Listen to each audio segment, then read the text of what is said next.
திருமண தடை ஏற்படுதா? கல்யாணம் ஆகாம ரொம்ப நாள் கஷ்டப்பட்டுக்கிட்டு இருக்கீங்களா? இந்த ஒரு ஆலயத்துக்கு போயிட்டு நான் சொன்ன மாரி செஞ்சா, கண்டிப்பா 60 நாட்கள்ல கல்யாணம் நிச்சயமாகும் அப்படின்ற மாதிரி நெறைய அனுபவசாலிங்க வந்து சொல்லியிருக்காங்க.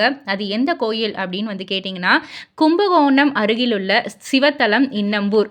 எழுத்தரிநாதர் ஆலயம். இங்கு நித்திய கல்யாணி சுகந்த குந்தலாம்பிகை என 2 அம்பாட்கள் இருக்காங்க.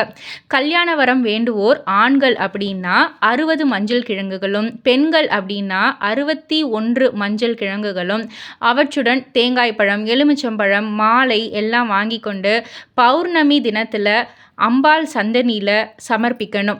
அங்கே பிரசாதமாக தரப்படும் மாலைய கழுத்துல அணிந்தபடி ஆலயத்த வலம் வந்து வணங்கி சென்றால் 60 நாட்களுக்குள் கல்யாணம் முடிந்துவிடும் அப்படின்றது வந்து நம்பிக்கையா இருக்கு.